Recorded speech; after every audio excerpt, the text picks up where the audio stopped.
everyone, welcome to today's session. Today I'm having with me Olupitan Olusanyan. Oh yes. Nice to have you here on the show, Same Piton. here. So, can we get to meet you? Tell us a little bit about yourself. So my name is Olupitan Olusanyan and I do food photography and events as well. I went to Bowen University, studied mass communication and specialized in advertising and public relations.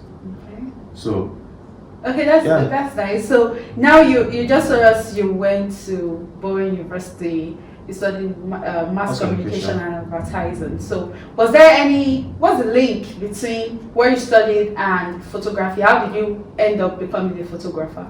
So before now, I always got cameras while growing up. Yeah. So at a point, my aunt got me some cameras where you just put some films in it and take pictures and you roll it anti-clockwise and all these travel cameras, and that's how I started first until I went all the way up to getting normal travel cameras, like professional cameras, and that was how. So how was the experience like with your folks? I mean, you just finished mass communication, you should be getting a job in CNN, BBC, and all of that. So how did they take it when you decided that photography is what you actually want to do? So my parents had an idea that, so they knew I had a camera. One day they just found out that this guy asked money for a camera. All of a sudden, he used all his savings to just buy this camera. So when they saw the camera, they're like, "Oh, okay, so you have a camera now, good." So they didn't say anything much. So sometimes my aunts will call me or my mom will come like, "Oh, hi. So I'm seeing this picture on Facebook. I don't know, I took these pictures," and I'm like, "Yes, ma." Okay, and that's how the call does go. So when I told them that I went to do photography full time, they had a doubt, but I had to convince them and show them mentors and people who are in the same industry as I am, and they're like, "Oh, okay, fine." So even as of now, if there's anything regarding photography, I'm the first person they call. That's great. It's great to see that you had people who support you, even if not immediately, but Yes. later on you were able to support Definitely. the movement that you've decided to go on. Definitely. So tell me, how long have you been doing photography? Well, since I've been doing photography since 2011, Okay. roughly. Since that when That's I was in when you were in university, school. yeah, when I was in school, yeah, when I graduated from school, I started professionally. Wow, that's over a decade of you doing photography. So how has the experience been like? What has been your challenges with photography as a profession?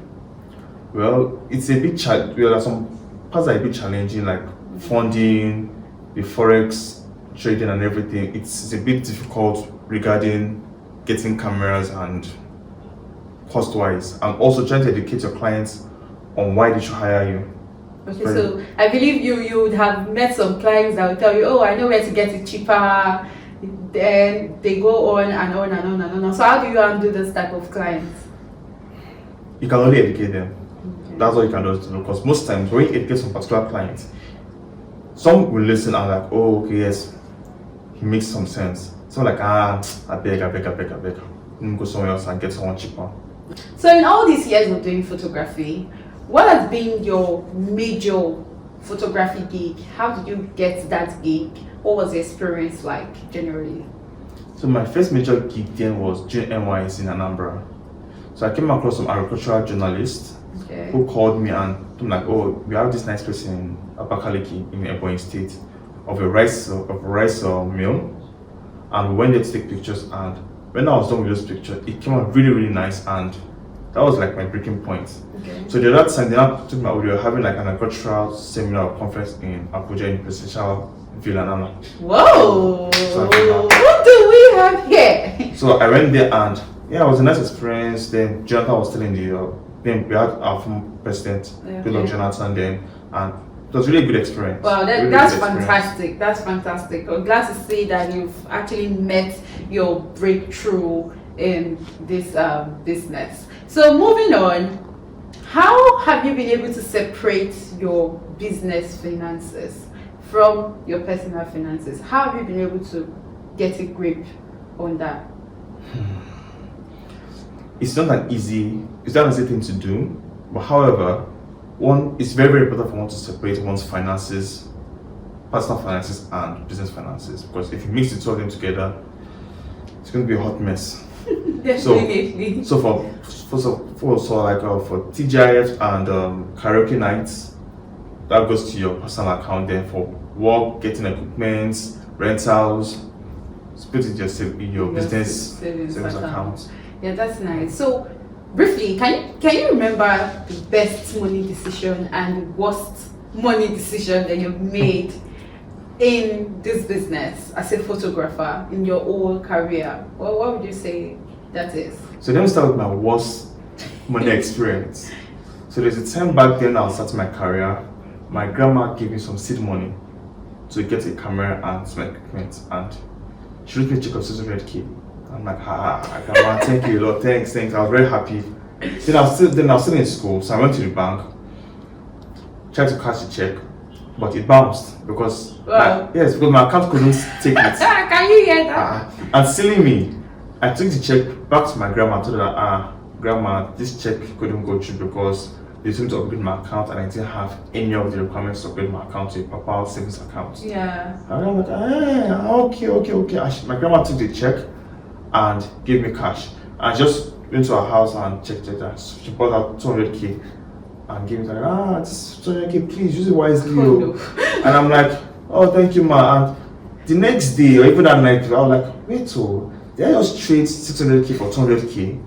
I was like, so up to today, I'm still like, Oh if I had known, I would just have held the check and exactly to the right time to cash that check. Well, you could have upgraded your account though, so I could have. Well, I'm sorry about that. I hope you get over it soon enough. Definitely. So what would be the best money decision that you made in your business? So the best money decision one can make, or I have made in my career, is investing in equipment. Okay. Investing in equipment, investing in trainings. You can never go wrong with those. Well, that's true. That's fine enough. That's fine enough.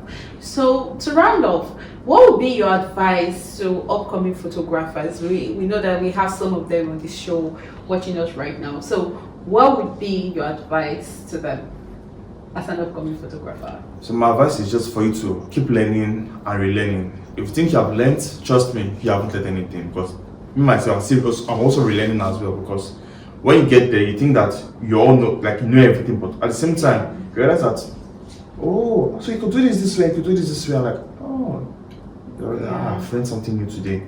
So YouTube, Instagram, have mentors, and trust me, you'll be good. Yeah, that's nice. So guys, there we have it with Olupitan Olusanyan on today's session. We do hope that you have learned a lot and especially taking some few tips from his photography journey.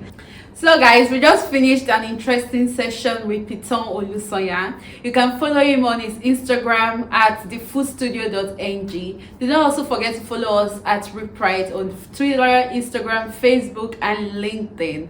For more interesting videos like this, do like, share, and comment on this video. And don't forget to subscribe. Till next time, bye. Bye.